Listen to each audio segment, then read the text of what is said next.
which consists of 9 vessels, 7 cargo ships, and 2 Iranian Navy frigates serving as escort, remains underway off the coast of Yemen near the border with Oman. The convoy is moving slowly at 6 knots, and the USS Theodore Roosevelt continues to trail behind and is launching aircraft to provide visual confirmation on the convoy, according to Pentagon officials. Any reports suggesting the Iranian convoy has moored in Yemen are false. In fact, the Egyptians and Saudis still control the ports there, Shep.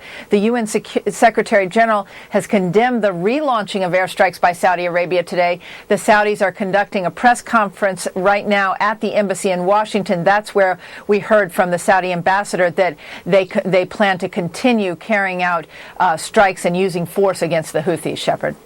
Well, now, aside from the stated hope strategy, what do U.S. officials say they're going to do next?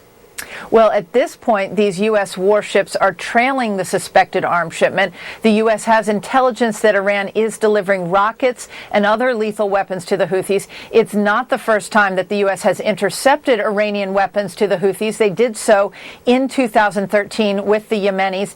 In this case, we are told by U.S. officials the U.S. would not likely be the ones to board the ships. They would likely leave that to the Egyptians. Also today at the State Department, spokesman Marie Harf again tried to explain what she meant yesterday by calling the Theodore Roosevelt discreet. Now that the Pentagon has sent the discreet Nimitz-class aircraft carrier Theodore Roosevelt. I think we were using discreet in different ways yesterday, but go ahead. Our transcribers had some questions about the transcript. Whatever she meant, Shep, it is clear from talking to U.S. officials today that the U.S. does not want anything to interfere with the nuclear talks taking place with Iran in Geneva. Shepard. Questions about the transcript?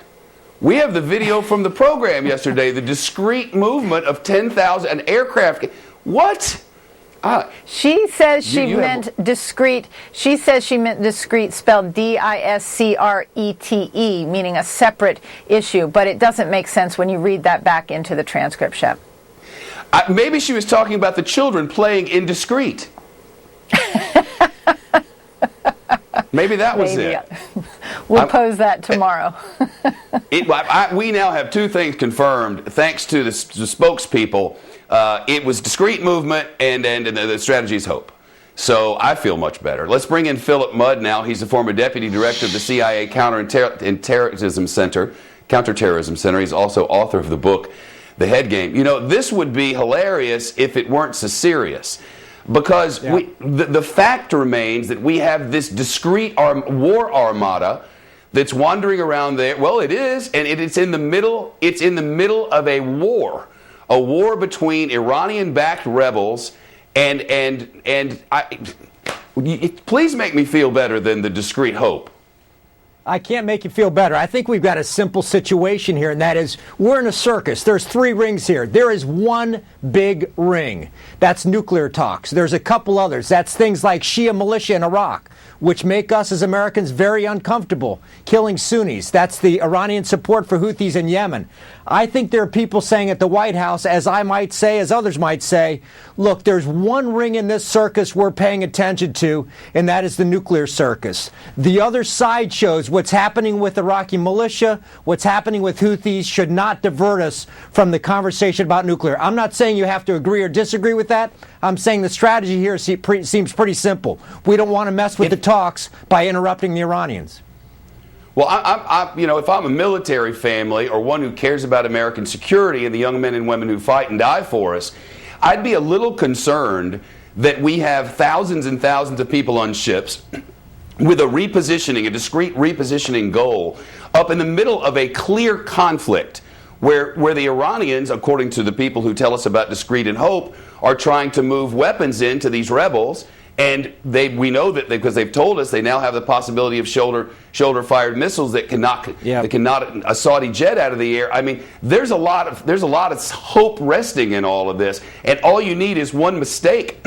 I mean, if they fire at us, we fire back at them, right? And then what do we have? That's not hope and discreet anymore. That's called conflict. That's right. I think there's a couple basic questions you have here as the tension rises. Number one is, if we want to do an interception, as was mentioned just a couple of minutes ago, do we want to do the interception ourselves, or would we get somebody else to do it, like the Egyptians? Second would be, we can watch that offloading. Intelligence is good enough when those ships get to the port to see if there's a convoy carrying weapons. I could see calling the Saudis and saying, take a shot at that convoy, take it out.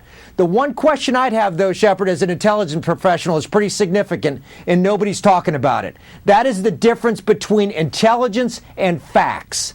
If I were the intelligence guy going to the White House, and I've been to the White House 1,000 times on intelligence issues, I would want to be darn sure that whoever says we know what's on those ships before we put America on the line and stop a ship is a weapon and not humanitarian supplies. Because what we think is on those ships is a big gap between what we know. I've been in these situations where an analyst says, I'm sure there's weapons on there, and what sure means 70, 80%. I want 100%, and that's tough to get in intelligence. Yeah. Well, we have discrete hope, so everything's going to be fine. It's nice to talk to you. Thank you. All right, everything. I don't think we're targets here in Oxford, thankfully, but you worry sometimes.